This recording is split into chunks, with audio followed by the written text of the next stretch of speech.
Hi, friends. Hello, the world. How are you all doing today? I hope you can hear me well because I'm experimenting with something in my technology. So I hope everything is fine. So today's topic is something outside of a career that I've been introducing from the beginning of the year. So I've been telling you all about what it is like to live outside of a career when you've left it and what to expect and what challenges and successes you can have, at least using my example. So today I thought that I would start um, getting to know you all. And I know that many of you have been listening to me more for many months, starting from last year, probably when I started my podcast. And some of them joined probably recently. So either way, I would love to get to know you and know who my listeners are.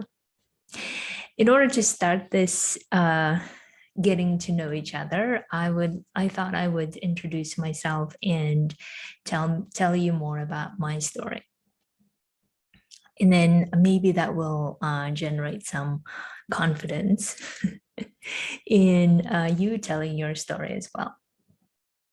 So in this episode, I also want to use it to show you and share you my 7 impossible goals. Let me look at my notes. Yeah, 6 of which I have achieved, and the 7th to go. And the reason why I want to introduce and talk about these impossible goals is to, of course, connect and also encourage you that everything is possible if you really wanted to work on it and achieve it. So that's why I thought that for any of you who is thinking that no, this is not possible or that's not possible, I really want to share my story and see how it resonates with you. Okay, so let me start by the beginning. And I think I've told you in many different ways of how my life has been, but to make things short, so I am from Kyrgyzstan. I grew up on the border with Uzbekistan.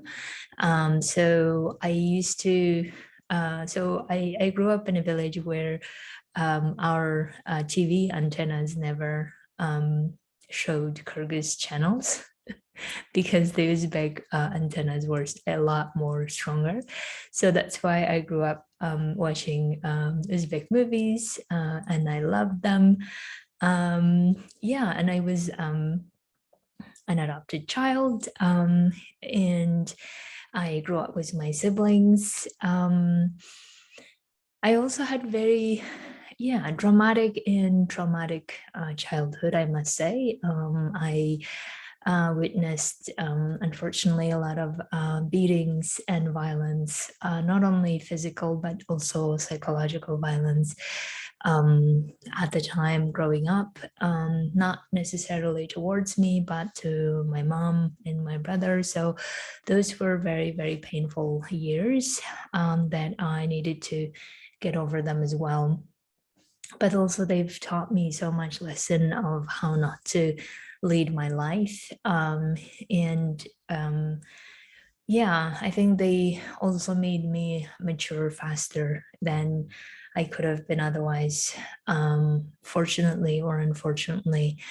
Um, and also the wish of my father wanting to raise a boy than a girl, because when I was adopted, my father really wanted to adopt a boy, but my mom insisted that they adopt me anyway. So that's why he wanted to make a good boy out of me, so to say. So that was also interesting experience because I got to do all the work in the agriculture, cotton, sunflowers, rice, and many others. So these were the times that I was growing up, and it was time when I got 16. I wanted to study because that's when I finished school. But my parents couldn't afford to let me go to study because we were very poor. And also, my father was of the opinion that um, marrying someone and having children is more important than studying. Um, it was a time when he even arranged it to get me off, marry someone. Um, Even there were times when I attempted to commit suicide. So these were the darker sides of my life. Thankfully, my mom and I were able to convince my father that I will study. So we had to sell one of the only orange cows that we had.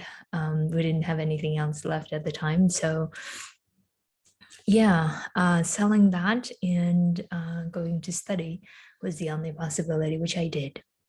And so for me, coming back to impossible goals, studying was impossible because I thought at some point that it wouldn't happen at all at the pace of my parents not having money and wanting to arrange a marriage for me.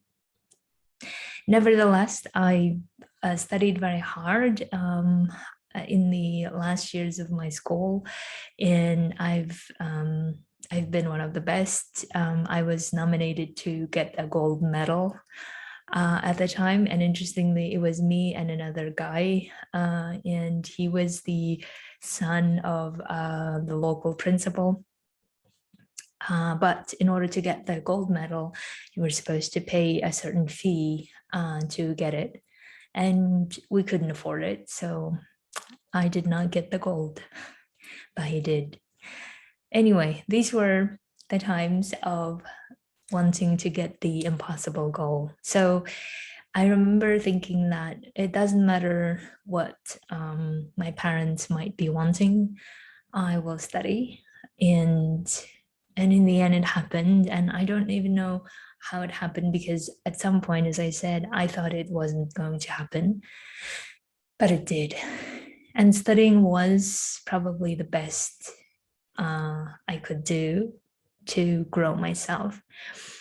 And of course, as usual, once you get to that goal, there will be more challenges, right? So I had lots of challenges of studying. One of them was simply speaking Russian. And this was something that um, I I could speak. How should I say? I could, of course, read and understand a bit, but speaking was a whole another world. So I thought again it was not possible to do that. But thanks to my dear friend Shaknoza Kurbanaliva, shout out to her, to say how thankful I am that she kept talking to me day and night, to a point where I started speaking by the time I was 19. So it took me 3 years to get to a point that I could speak. And I was humiliated many times in the process of speaking. But anyway, it was the opening door to many other things because speaking Russian and allowed me to also speak English and German. So this is how I started overcoming all of those challenges. And then I realized once I was in good command of languages, I didn't want to just stop there. So I wanted to do something else with those languages because I realized that they could just be means to an end that I want to do. So then I wanted to do something else, but I didn't really know what it was. And this was 2005. And at the time, I got to know that we had refugees coming from Uzbekistan because of the Andijan conflict that happened in 2005. And until then, I never heard of the word refugee, or I didn't even know who they were. So I was super curious. So I got to know them more by hearing, and even I met or bumped into some people from the United Nations Refugee Agency, UNHCR, and I told them that I could help, but I didn't know how to help. And they told me that whether I speak Uzbek, and I said, yes, I do. And they said, okay, then you can help us translate. And that's what I did. I was translating for 2 or 3 months, I don't remember. And that's when I realized, by listening to their stories, that that's exactly what I want to do. I want to work with them. But I didn't know how to study refugee studies in my country because no one really knew about them, and let alone have faculties about them. So I thought, okay, I want to study, but I want to study then somewhere else. And then I bumped into another person. Her name is Farida Shorokova, amazing Kyrgyz lady from Jalalabad. And she told me that she went to study a short period in Germany with a scholarship from DAAD, Deutscher Akademischer Austauschdienst, is in German. And when I heard that, I was so impressed, and I thought, that's what I'm going to do. And I had no clue what to do and how to do, but I thought, no, that's what I'm going to do. And I'm going to find out how I can study refugees in Germany. And she helped me a lot with the application because my German sucked at the time. My English was fine. So and the program was in both languages. So I decided, okay, this is what I'm going to do. And I'm going to try everything I can. And at the time, I was told that there were no one studying master's degree from my faculty, from my region. So I had to, I remember even I was so poor that I had to apply for a special request to get money from the university director to be able to attend the test for the scholarship, not alone do anything else, because I couldn't go to another city that was 2 hours away to do the test because I didn't have money.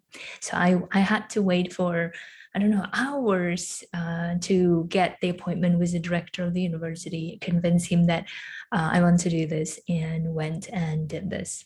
And yay, I got the scholarship. And not only of the DAAD, but also Open Society Institute. So with this, from being so poor, I got to become a student in Germany with 700 euro, over 700 euro monthly scholarship. And that was like, I don't know, a whole different world. And not only whole different world, but also whole different world of studying, in my eyes, in luxurious ways. So this was my another impossible goal, to study in Germany with a scholarship, because I thought it never happened to anyone. So why should it happen to me, right? From the circle that I knew. And thanks to people like Farida, and thanks to people who were running the scholarship, I was accepted. Yay. So I did what I wanted to do. I studied refugees. I even did an internship at the Ministry of Migration and Refugees, which is in German BAMF. And this was in Nuremberg. And I was just stoked. I wanted to do everything related to refugees. I did even my master thesis in proving credibility of stories by asylum seekers. And I wanted to know, how do we know if refugees are telling the truth or not, based on which they get recognized as a refugee or not? So I was just, I don't know, in the sky flying, because I got my dreams. Now, studying that led me, of course, to thinking, okay, what do I do now? I want to work with refugees. I have all this knowledge, yet I don't really know where to go to work with them. And this was a time when I already was supposed to come back to Kyrgyzstan because my father was very ill and he was of the opinion that his children should be around when he dies. So that's why I wanted to be next to and close to my father. So I returned, and yet I didn't know how to find a way to work with refugees because I didn't even know where they are. So this was my third impossible goal, to work with refugees. And then I was searching for all these opportunities. And once I found an announcement that UNHCR was looking for a volunteer. And I jumped at the opportunity, of course, and I went to the interview. And in the interview panel, I had amazing people like Rano Saidumarova and Oleg Zhdanov. They are my favorite people that I started with in UNHCR, and they asked me some heavy questions, but I knew the answers because I studied all about them. And they told me that I was the only candidate that they interviewed who knew about refugees, and not only that, but who knew about many things about refugees and the Refugee Convention. And I was so proud of myself. So I got the job, and I made my third impossible goal possible. Because before that, when I was preparing for the interview, people I talked to were telling me, oh, it's not possible to go to be hired by UN unless you know someone. And I really didn't care because I didn't know anyone anyway. So, so I'm glad that I didn't. So this is how I got to my humanitarian career that lasted for 10 years, and I loved it. Even though there were many times I was struggling with many things, yet I loved it. And this leads me to my fourth impossible goal, and that was all the turmoil that I was experiencing in the time of working with refugees, because I was a hot mess. And this mess mainly generated by lots of my thoughts about, especially hatred thoughts about my biological parents. I had a lot of issues relating to abandonment and how much I hated that I was adopted and my biological parents gave me away. So I had a lot of topics of being a burden. I thought I was a burden, that's why they gave me up, and many other things. Anyway, forgiving my biological parents, I thought I would never be able to do. I thought, how can anyone forgive people like that? And I had thousands of different versions of what happened and how it happened. So, working on myself intensively and exploring the possibility of forgiving, I came to a point after, I don't know, several years, I came to a point of being neutral about them. So from hatred, I came to a point of being neutral. And I thought that's the goal. I thought the goal is to be neutral. At least I don't hate them, so that's good. I can release myself and relieve and feeling free and no longer having all these heavy thoughts and feelings about them. But I also realized that that's not really where I want to end the story. And I want to end the story of working on forgiving to bring it to a point of where I love them. And I want to get to know them, and I want to be part of them. And that's what I've been doing lately. In the last 2-3 years, I think I've been working towards getting to the place where I get to know them, and I love them without having all this baggage of the past, but starting from where I am now.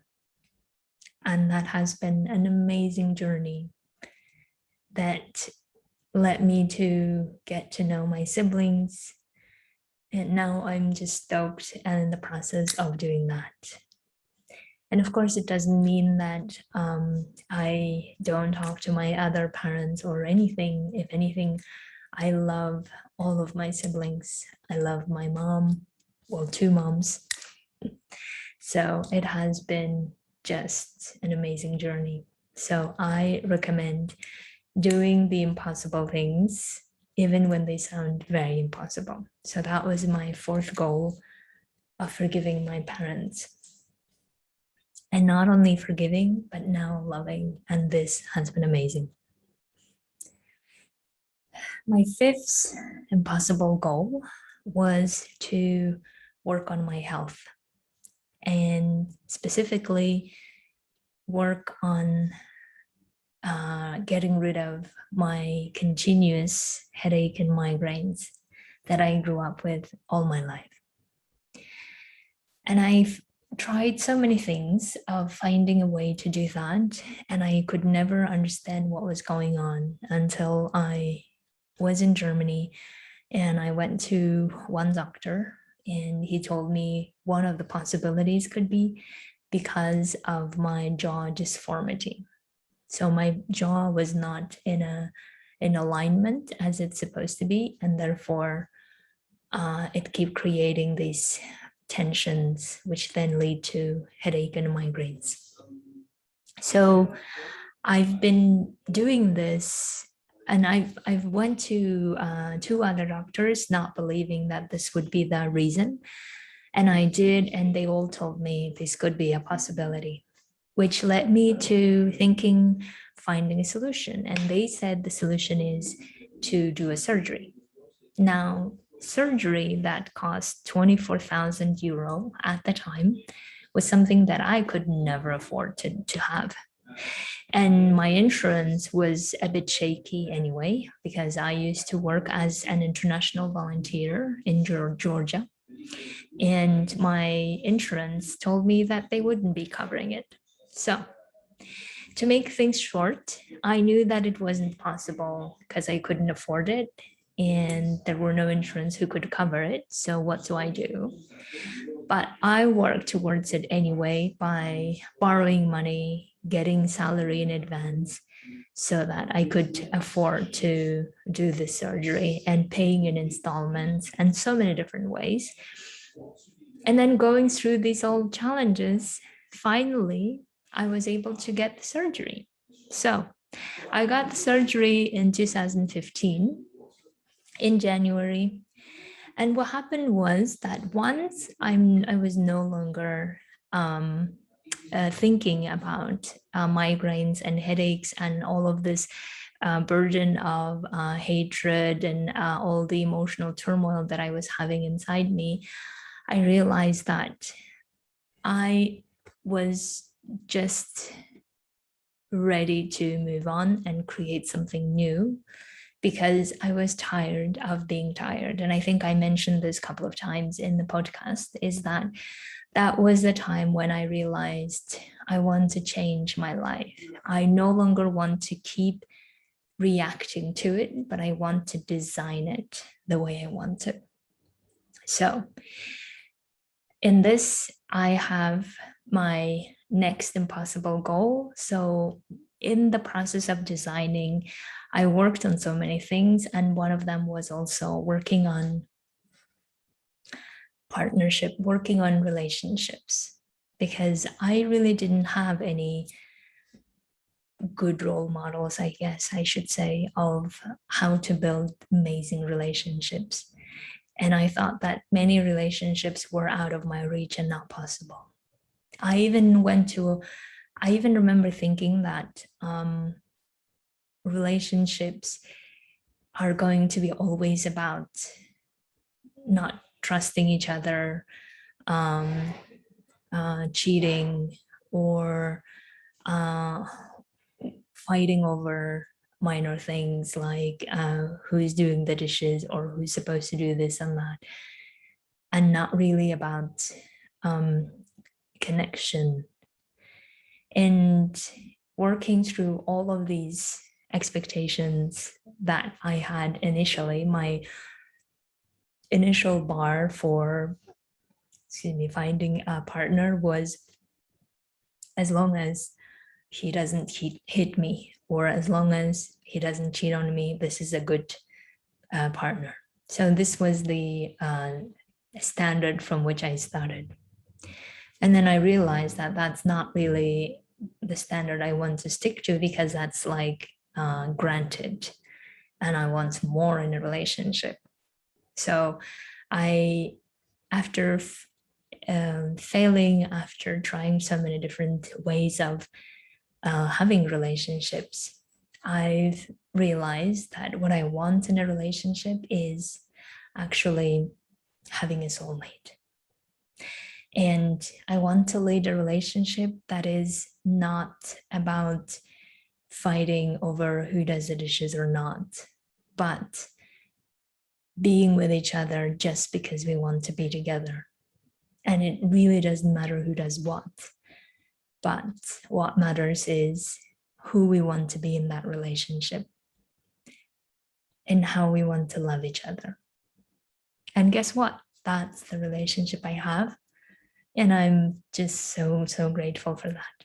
So again, I went from a very low bars of what could be a relationship and what could be my goal to wanting something many people would consider impossible. I thought impossible at the time, which is to have an amazing relationship. Of course, it will have always challenges, but overcoming that challenges would be always possible with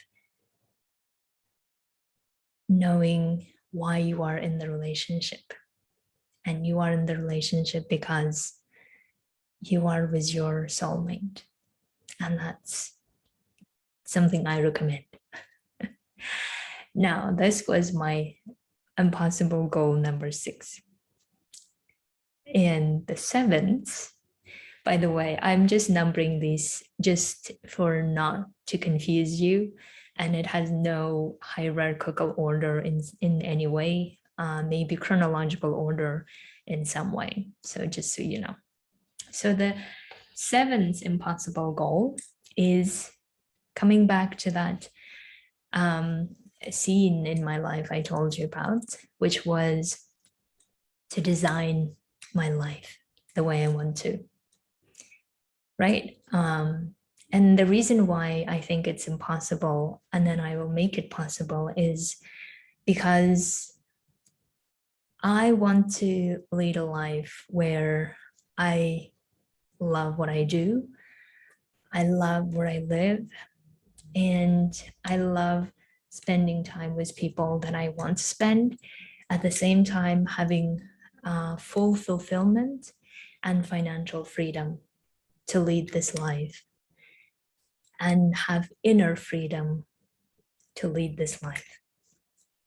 This is for me an ideal life.